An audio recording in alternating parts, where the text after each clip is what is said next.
free. Looks like he's picked up a little muscle up top. He's stronger, and he's demonstrating he can do it all on the floor. So deadly from outside. Right now, as soon as he crosses half court, you're in trouble. Now, what looks like a pick is just a setup for him to go the opposite way. He fakes lefts, come back to the right. He does not need any air space, lures you into that potential 4-point play. Now, he hits the three. Now you think you're going to stop the three. This is why he does all those drills before the game, kids, so he can get through here, get downhill. You can't guard this guy. Now, right here, he's seeking the ball. I don't care who's guarding me. Paul George, come on and get some of this. Okay, right now he's surveying the defense. He knows he has all this space right here. Think he's going to drive. Again, here comes the ball handling drills. Behind the back, step back. He makes anybody look like a fool if he's on an island by himself. Love to watch him. I remember Marcus Haynes. You guys probably too young for Marcus Haynes. He was before Curly Neal. Oh, wow. Curly Neal with the Harlem Globetrotters. Sure. Steph Curry, all those drills that he does, they really are for a purpose because they get him just away from the defender just enough to get his shot off or draw the foul. He can shoot from the three. He can go downhill. He can finish at the hole. And he's just an amazing player. Great breakdown. And, James, it's amazing. He has rings. He's got MVPs, going to the Hall of Fame. He's already considered, one of the great shooters of all time. Still works on his craft. Yeah, that's what the great ones do. Meticulously. Because he knows at some point they're going to get back to where they were. So he'll be ready. Yeah. They never stop working on their craft, regardless of the record or, who's on the team or who's injured or what. He's healthy, and he's going to demonstrate that he's still, I'm not going to take LeBron, but he's still one of the kings. Yeah. Well, listen, Brez, everybody basically buried them. They started out the year losing by 30, back-to-back games. There's no Clay. Draymond's not playing. Steph's by himself. Everyone's saying he can't carry a team. And then he has reminded everybody, I'm still an all-star. Still Steph Curry. Yeah, no doubt. I mean, good for the league. Yeah, those first two games. I mean, Brooklyn took it to him. Milwaukee took it to him. And ever since then, they've kind of stabilized. Look, anything's better than last season when they were 15-50, a nightmare for the franchise. Obviously, a lot of injuries last year. Now, though, 6-6. So they've kind of righted the ship a little bit. Steph, very interesting to watch him this year. He got 62 against Portland. And then a couple days later, he hit up the Clippers for 38. I mean, he made 9 threes against them. So he still definitely has it. The problem for Golden State, their offense not really consistent. They are 24th among the NBA teams in ratings. Really, Andrew Wiggins, the only other guy besides Steph who is giving them consistent scoring, about 18 points a game. And their defense, you got James Wiseman, the talented rookie center. He's probably got a pretty good future. He's anchoring the middle. Some ups and downs for him, for sure, in his first season. They love James Wiseman. They took him number 2 overall. And Allie, I think everyone's excited about that matchup, especially in the Bay Area. He gets to take on Anthony Davis. And Anthony Davis likes to remind young guys, welcome to the NBA, right? He likes these matchups too, not just the young guys who circle the calendar. That's what I was just going to say. Yeah. Because of that, Christian Wood just doing it moments ago, we saw how that ended up. I am intrigued and excited to see how this one will as well. I mean, he's a 7-footer who can shoot the mid-range pull-up, but he also, I mean, if you see him out in transition from any games, if you've watched him this season, he dunks on everyone. Ooh. I mean, he's unstoppable in the open court, but I think where we're going to learn and see those welcome to the NBA moments is on the defensive end of the floor when he draws an assignment with AD. He's just so skilled when it comes to Anthony Davis that he really puts you in positions to need to learn. And again, he came out of college having played just 3 games. So there's a lot of ups and downs right now for him. Such a raw talent, but I think it'll be fun nonetheless. And listen, Anthony Davis, he's still a young guy, but he's now been in this league. He's got a ring, multiple-time All-Star. Everyone's coming after him now. Big game. And you have to love that if you're Anthony Davis. You do. You're top of the hill, king of the hill. And, my prediction that Wiseman will be in foul trouble in the first quarter. If he tries to guard AD's going to go into that guard play that he does. He knows how to get his body into it. He knows a guy that reaches a desperate shot blocker. He'll know how to get him in foul trouble. So I'll pay close attention to that. But you got to box the guy out. Allie said he loves the dunks. He gets to that rim, Brez, he can deliver. What a change this all must be for Anthony Davis. A couple seasons ago, he's chilling in New Orleans, a total under-the-radar type of franchise. Made the playoffs a couple times, but people were not gunning for him or his team.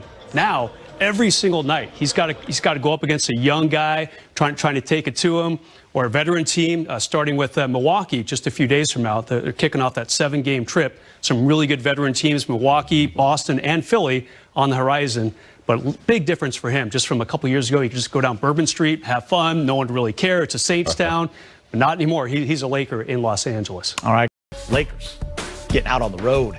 Now for the latest on tonight's matchup against Steph Curry and the Dubs, let's go live to Staples Center. Check in with Lakers reporter Mike Trudell. Hi, Mike. Hey, Geeter. Man, this team has been so good on the road, not just this year, but last year, of course. Before they get there, though, they got to try to protect their home turf here at Staples Center. Such a different experience without the fans. It is just hard to manage that same type of energy, but they're going to do their best. And before we get into all that with Frank Vogel, just wanted to get the coach's thoughts on the significance of playing on Dr. Martin Luther King Jr. Day. It's something that our group is going to take a great deal of pride in. Obviously, Dr. King was, the greatest activist in our nation's history in the fight against racism and civil rights. And, that fight is obviously still ongoing. It's been going on for 400 years, and obviously it's been brought to light more so in the last, 6 to 9 months or whatever it's been since George Floyd's death. A lot to our league and our players, and it's a great source of pride for us to be the marquee game on Martin Luther King Day. Frank, you've had so little time to practice, even shoot-arounds and such. Did having a weekend, quote-unquote, off, I know you did some practice, did that allow you to focus on anything from the first part of the season? Yeah, I mean, we really just we used a couple of days to get caught up on rest. We've had some off days, and yesterday's practice was really centered around, the details that go into trying to slow down a guy like Steph Curry. And, just get that game plan further along. Obviously, there's still a lot to implement throughout the course of the season. And, we'll continue to look for times to grow our offensive system and defensive schemes. Frank, I know you can only play the games that are on the schedule, but how have you felt about your strength of schedule so far? And are you curious, even though you guys have been playing really well, are you curious to see how it could translate against some of these tougher teams coming up on the schedule?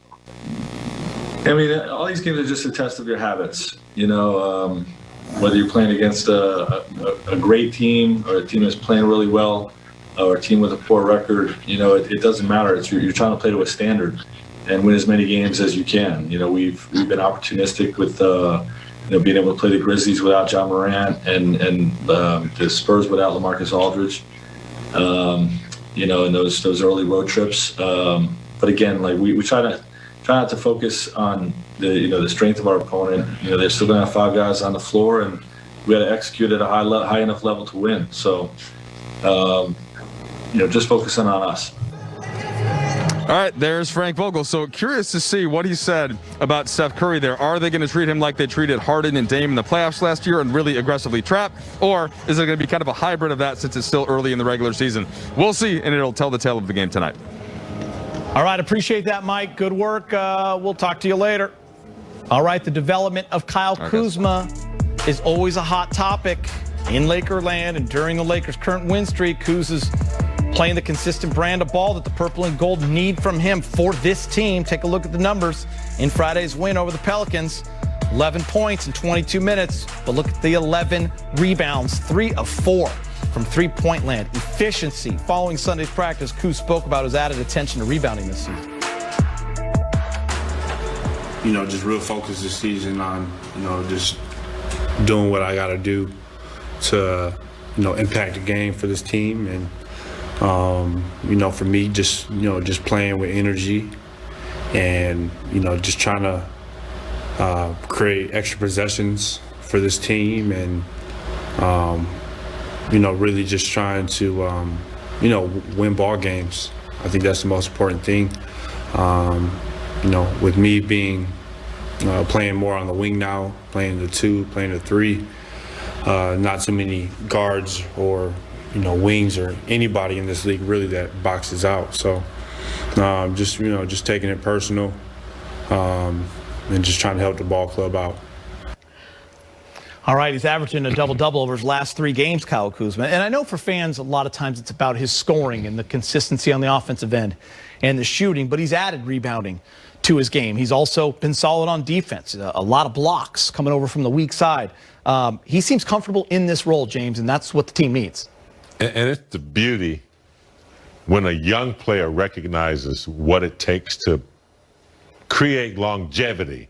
And that's what he's at the beginning of doing right now. He's 24, 25. So he's going to peak in a year or two. You know, maybe LeBron may be gone. I don't know, whenever that happens. And at about 28, 29, he could be dangerous because now he's picking up all aspects of the game and he's understanding that. He won a championship, and I always say when you win a championship, you don't win a championship without learning how to. You know, how to prepare, how to stay disciplined in the off season. Being a LeBron James, I'm sure he's saying, man, I'm glad I didn't get traded. Although Ingram and all those guys, they got their limelight and they got, money early. He's in a perfect place right now. I just love what he's doing. On the defensive end, he's amazing, and getting extra possessions and rebounds, it's what he needs to be doing. We know he can score. Yeah, and Allie, for me, I just feel like every game I'm watching and I'm happy for Kuz because I feel like he's making great decisions. That's what's sticking out, whether it's the extra pass or the help on defense. And that to me shows maturity. But then I look at his numbers and I'm like, hey, he's efficient.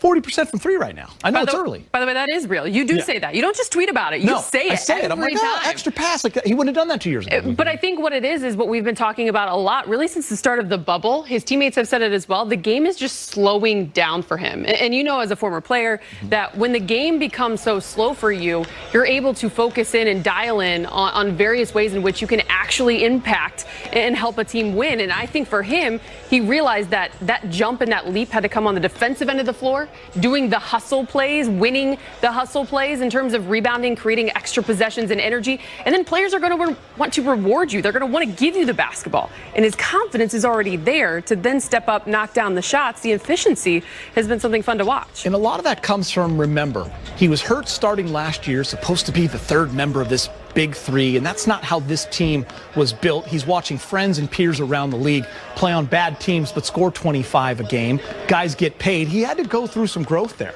right? No question.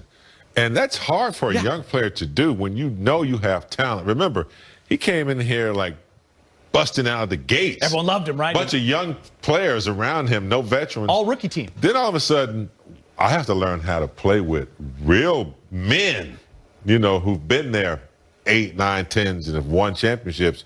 That's hard to do. And go through injury.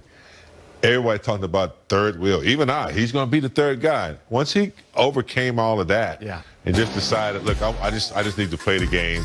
Let the game come to me. I'm sure he's listened to Vogel and guys like that. But we talk about how much he's learned from like LeBron and AD, but also being around guys like Caruso, came up the ranks and made it. He's had some peers his own age to learn from too. So he's in a good environment, and right now, sky's the limit. Where he can go. My first year in the league, I was with the Cavs as a sideline reporter, and Byron Scott was the coach. And one thing he always preached when it came to the success of a player is their ability to stay within their box, stay within who they are. And I feel like what I've learned with Kuz, especially over the last couple of years, is there was a false expectation that followed him when those things around him completely changed. And I think what he's been able to do is slow things down and understand his role, finding different ways in which, as we've preached, to really fit in and be a part of a winning culture and winning success. And when that clicked for him, we're starting to see it. He doesn't have to talk about it.